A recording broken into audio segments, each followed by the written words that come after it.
होती है। अच्छा, छोटी बहू खाना बना रही है? हाँ जी, ज्यादातर वही बनाती है। शिल्पा के चेहरे का रंग बदल जाता है, वो तुरंत खड़ी हो जाती है। मम्मी जी, आपको तो बस बहाना चाहिए मेरी बुराई करने का। खाना तो मैं भी बनाती हूँ इस घर का। अरे मैंने कब कहा कि तू नहीं बनाती है? शिल्पा मुंह बनाकर वहां से चली जाती है। लगता है बड़ी बहू बोलने में बहुत तेज है। अरे क्या बताऊं बहन जी, खाना बनाना आता नहीं पर जुबान बहुत चलती है। रात को डाइनिंग टेबल पर पूरा परिवार बैठा होता है। बीच में 2 अलग अलग कटोरियों में सब्जियां रखी होती हैं। एक तरफ नेहा की बनाई आलू टमाटर की सब्जी और नरम रोटियां, दूसरी तरफ शिल्पा की बनाई दाल और सब्जी, जिसमें कहीं नमक ज्यादा है तो कहीं सब्जी आधी कच्ची होती है। सब खाना खाते हैं। वाह भाभी, कितना टेस्टी बनाया, ऐसा लग रहा है होटल से मंगाया हो।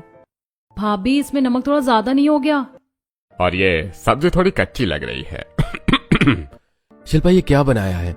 इससे अच्छा तो तुम खाना ही नहीं बनाती, कम से कम वेस्ट तो ना हो। सच में नेहा का खाना रोज ऐसा ही टेस्टी होता है। हाँ, छोटी भाभी के हाथ में तो जादू है। शिल्पा चुपचाप थाली में रोटी तोड़ती रहती है। डाइनिंग टेबल पर सन्नाटा छा जाता है। कमला देवी गहरी नजरों से राघव को देखती हैं। बेटा, मैंने कहा था ना, अरेंज मैरिज कर ले। देख ले लव मैरिज से क्या हाल हो रहा है हमारे घर का। लव मैरिज में बस लव होता है, जिम्मेदारियां नहीं। हाँ हाँ, अब तो आपको ऐसा ही लगेगा। जब ला रहे थे मुझे इस घर में तब नहीं देखा था ये सब। राघव चुप नजरें झुका लेता है। अगली सुबह अंधेरा छाया होता है। दीवार की घड़ी में 5 बज रहे होते हैं। पूरे घर में सन्नाटा होता है। तभी दोनों कमरों की लाइट एक साथ जलती है। आज दोनों भाइयों की सुबह जल्दी मीटिंग होती है। नेहा रसोई की तरफ बढ़ती है, दुपट्टा संभालते हुए। मुकुल, 2 मिनट रुक जाओ, मैं तुम्हारा लंच बना देती हूँ। अभी तो सिर्फ 5 बजे हैं। अरे नहीं यार, आज नहीं रख सकता, लेट हो जाऊंगा। लेकिन अरे मीटिंग है, बाद में कुछ खा लूंगा। उधर दूसरे कमरे में राघव भी तैयार होकर बाहर आता है। शिल्पा अभी तक बिस्तर में रजाई ओढ़े लेटी होती है। मैं जा रहा हूँ। हाँ ठीक है, लाइट बंद कर देना और पर्दे भी। तुम्हें तो बस बहाना चाहिए सोने का। अब जाओ भी, लेट नहीं हो रहा क्या?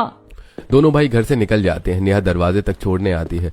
दोपहर को रसोई में नेहा लंच बॉक्स में खाना पैक कर रही होती है। आज मुकुल बिना लंच के गया है, पता नहीं कुछ खाया भी होगा या नहीं। वो शिल्पा के कमरे के बाहर जाती है। दीदी चलो ना, आज ऑफिस चलते हैं, लंच देकर आ जाएंगे। ऑफिस? हाँ, वैसे भी घर पर बैठे बैठे क्या करना है। हाँ ठीक है, चलो। ऑफिस के रिसेप्शन एरिया में दोनों बहुएं खड़ी होती हैं। कर्मचारी इधर उधर आ जा रहे होते हैं। राघव बाहर आता है और शिल्पा को देखकर मुस्कुरा उठता है। अरे शिल्पा, तुम मेरे लिए लाई हो? अरे आज लंच लाई हो? नहीं नहीं, मैं कोई लंच नहीं लाई। मैंने सोचा हम दोनों बाहर जाकर खाएंगे। राघव की मुस्कान धीरे धीरे फीकी पड़ जाती है। उधर मुकुल भी नेहा को देख लेता है। अरे नेहा, तुम यहाँ तक लंच लेकर आई हो? अरे क्या जरूरत थी यार। आज आप लंच लेकर नहीं गए थे ना, ऐसा लग रहा था कि आप भूखे ही रह जाओगे, इसीलिए मैं खुद लेकर आ गई। मुकुल अपने केबिन में बैठा होता है। नेहा सामने कुर्सी पर बैठकर टिफिन खोलती है। जैसे ही ढक्कन खुलता है खुशबू फैल जाती है। लीजिए, पहले गरम गरम रोटी खाइए। वो अपने हाथों से मुकुल को टुकड़ा खिलाती है। तुम्हारी जैसी बीवी सबके पास होनी चाहिए। मेरे कलीग्स तो तुम्हारे लंच के फैन हो गए हैं। अरे वाह, तो मेरी फैन फॉलोइंग बढ़ रही है। दोनों हंस पड़ते हैं। मुकुल को धक्का लग जाता है। रुको, मैं पानी लेकर आती हूँ। नेहा बाहर वाटर कूलर से पानी लेकर आती है। लो मुकुल, पानी पी लो। मुकुल मुस्कुराकर गिलास पकड़ लेता है। उधर कैंटीन में राघव और शिल्पा बैठे होते हैं। राघव बड़ी सी प्लेट में खाना लेकर आता है। छी, कितना गंदा खाना है। इसी बात से अंदाजा लगा लो, ये गंदा खाना मैं रोज खा रहा हूँ। अगर किसी दिन मैं बीमार पड़ गया ना तो सिर्फ तुम्हारी गलती होगी। अरे नहीं, अच्छा है, मैं तो मजाक कर रही थी। राघव चुपचाप खाना खाने लगता है। उसकी नजर अनजाने में मुकुल के केबिन की तरफ चली जाती है, जहां नेहा अपने हाथों से मुकुल को खाना खिला रही है। शायद मैंने सच में गलत उम्मीद लगा ली। अगली सुबह घर का माहौल थोड़ा अलग होता है। आज शिल्पा ने खुद से जल्दी उठकर बहुत सारा पोहा बना देती है। कमला देवी बाहर आंगन में तुलसी को पानी दे रही थी। मुकुल और राघव टेबल पर बैठे होते हैं। नेहा रसोई में आती है तो देखती है कि बड़े भगोने में पोहा भरा रखा होता है। दीदी, आज तो आपने बहुत सारा पोहा बना दिया। हाँ, कभी कभी हमें भी घर की जिम्मेदारी याद आ जाती है। डाइनिंग टेबल सब लोग प्लेट में पोहा ले लेते हैं।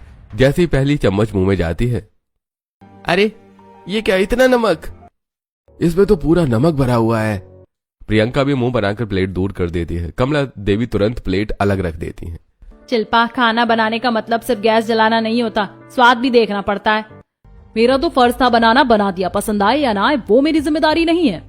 कमला चुपचाप वो पोहे का भगोना उठाती है और बाहर गली में कुत्तों को डाल देती है। शिल्पा के चेहरे पर गुस्सा होता है।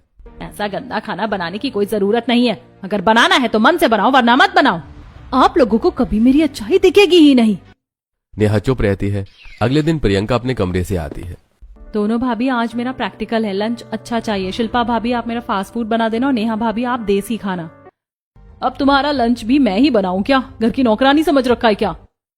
ठीक है प्रियंका, मैं बना देती हूँ। थैंक यू नेहा भाभी, आप सबसे बेस्ट हो। ठीक है बना देती हूँ, क्या ही जा रहा है 5 मिनट में। वो फ्रिज खोलती है, फ्रोजन फ्रेंच फ्राइज, स्माइलीज और नगेट्स निकाल लेती है और सबको एक साथ तेल में डाल देती है। बस पैक करके डिब्बा बंद कर देती है। दूसरी तरफ नेहा गरम गरम आलू गोभी, नरम पूड़ी, फूली हुई रोटियां और छोटा सा डब्बा रायते का। प्रियंका खुश होकर दोनों लंच लेकर कॉलेज चली जाती है। लंच टाइम में प्रियंका अपने दोस्तों के साथ बैठी होती है। पहले नेहा का लंच खुलता है। जैसे ही डिब्बा खुलता है पूरी टेबल पर खुशबू फैल जाती है। यार तेरी भाभी तो कमाल का खाना बनाती है। वाह, घर का असली स्वाद, बहुत यम्मी। मेरी नेहा भाभी बहुत अच्छी हैं। फिर शिल्पा का डिब्बा खुलता है। तेल से भरे फ्राइज, ठंडे स्माइलीज। ये तो पूरा फ्रोजन पार्टी है। लगता है बड़ी भाभी लव मैरिज करके आई थी ना। प्रियंका हल्का सा सिर हिलाती है।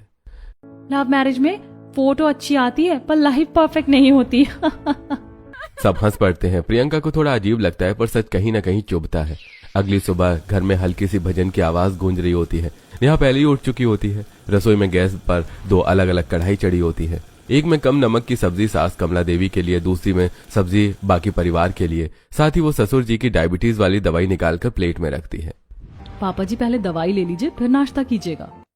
अरे बेटा, तू ना होती तो हमारी दवाइयों का तो भगवान ही मालिक था। नेहा मुस्कुरा देती है। कमला देवी रसोई में आती है। बेटा नमक कम डाला है ना मेरे वाले में? जी मम्मी जी, आपका अलग से बनाया है और तेल भी कम रखा है। कमला की आंखों में खुशी होती है। हर रविवार नेहा लिस्ट बनाती है, कितना आटा बचा है, दाल कितनी है, सब्जी कितनी चाहिए। मुकुल नेहा को देखते हुए, तुम्हारी प्लानिंग ना घर को बैलेंस में रखती है। घर चलाना भी तो एक मैनेजमेंट है। उसी समय शिल्पा अपने कमरे में रिंग लाइट ऑन किए खड़ी होती है। हेलो गाइस, आज मैं आपको बताने वाली हूँ मेरी शॉपिंग हॉल। बेड पर फैले पड़े ब्रांडेड बैग्स, ऑनलाइन डिलीवरी के डिब्बे होते हैं। राघव अंदर आता है। ये सब फिर नया खरीदा? ऑफर था और वैसे भी पैसे कमाने के लिए होते हैं, उड़ाने के लिए नहीं क्या? राघव चुप हो जाता है। घर के खर्च बढ़ रहे होते हैं पर शिल्पा को फर्क नहीं पड़ता। अगले दिन दोपहर को ड्राइंग रूम में शिल्पा ट्राइपॉड लगाकर वीडियो शूट कर रही होती है। दोस्तों आज मैं आपको सिखाऊंगी परफेक्ट ग्लो स्किन रूटीन। कमला सोफे पर बैठी होती है, घड़ी देखती है। बेटा मेरा चाय का टाइम हो गया, थोड़ी सी चाय बना दे। आज नेहा थक गई थी तो सो रही है। वो महारानी सो रही है और मैं यहाँ काम कर रही हूँ। आपको तो बस मैं ही बुरी लगती हूँ। तुझे काम क्या कहते हैं? तू तो हमारे ऊपर चढ़ने को आती है, तो फिर मुझे कुछ मत कहा करो। गलती हो गई, मैंने तुझसे कुछ कह दिया।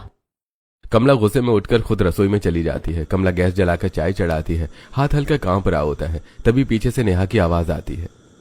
मम्मी जी आप चाय क्यों बना रही हो? मुझे आवाज लगा देते। अरे बेटा बस पूछ मत, मैंने शिल्पा से कहा तो वो उल्टा मुझ पर ही चढ़ गई। तू सो रही थी इसीलिए तुझे परेशान नहीं किया। आप बैठिए, मैं बना देती हूँ। कमला उसे देखती रह जाती है। नेहा ट्रे में चाय और साथ में 2 बिस्किट रखकर लाती है। लो मम्मी जी कम चीनी वाली चाय। नेहा घर बहू से नहीं संस्कार से चलता है। अरेंज मैरिज में पहले जिम्मेदारी आती है फिर प्यार। लव मैरिज में पहले प्यार पर जिम्मेदारी पीछे छूट जाती है। नेहा कुछ नहीं बोलती, बस मुस्कुरा देती है। उधर शिल्पा कैमरा ऑफ कर चुकी होती है। वो दूर से ये सब देख रही होती है। उसके चेहरे पर गुस्सा भी होता है। अगली सुबह बेडरूम में ड्रेसिंग टेबल के सामने राघव टाई बांध रहा होता है। कमरे में महंगे कॉस्मेटिक्स और शॉपिंग बैग बिखरे पड़े होते हैं। शिल्पा मोबाइल हाथ में लेकर अपनी रील्स चेक कर रही होती है। राघव मुझे 20,000 रुपए दे दो, आज थोड़ी शॉपिंग करके आनी है। हर हफ्ते 20,000 की क्या शॉपिंग करके आती हो तुम? वीडियो बनानी पड़ती है, हर रोज नई ड्रेस पहननी पड़ती है, कुछ तो मेंटेनेंस होगा मेरा भी। अरे जब घर के काम करने की बारी आती है तुम बड़ी जल्दी पीछे हट जाती हो, लेकिन पैसे मांगने में जरा शर्म नहीं आती तुम्हें? मुझसे तमीज से बात करो। तमीज? तुमसे ढंग का लंच तो दिया नहीं जाता। ऑफिस में मेरे कलीग्स कितनी बुराई करते हैं पता है? एक ही ऑफिस में 2 भाई हैं, लेकिन सबको पता है कि हमारे घर का व्यवहार कितना अलग है। सब कहते हैं लव मैरिज में सिर्फ लड़कियां लव से पेट भर देती हैं, न घर की जिम्मेदारियां निभाती हैं, न कुछ खाने को देती हैं। और शायद वो सच बात हो रही है। तो फिर मुझसे शादी ही क्यों की थी? मेरी मती मारी गई थी। राघव गुस्से में बैग उठाता है और दरवाजा जोर से बंद करके चला जाता है। दरवाजे की आवाज सुनकर कमला देवी बाहर आ जाती है। लव मैरिज में पहले दिल चलता है, दिमाग बाद में आता है, और जब तक दिमाग आता है घर की शांति जा चुकी होती है। उधर कमरे में शिल्पा आईने के सामने खड़ी होती है। उसकी आंखों में आंसू है पर गुस्सा ज्यादा होता है। ठीक है राघव, आज तुमने जो कहा है ना उसका जवाब जरूर दूंगी। अगली सुबह घर में मुकुल ऑफिस जाने के लिए तैयार खड़ा होता है। नेहा उसके सामने टिफिन बैग पकड़े मुस्कुरा रही होती है। अंदर से शिल्पा अपने मोबाइल पर किसी मॉल की सेल चेक कर रही होती है। नेहा, ये लो, तुम भी थोड़ी शॉपिंग कर लेना। नहीं नहीं, मुझे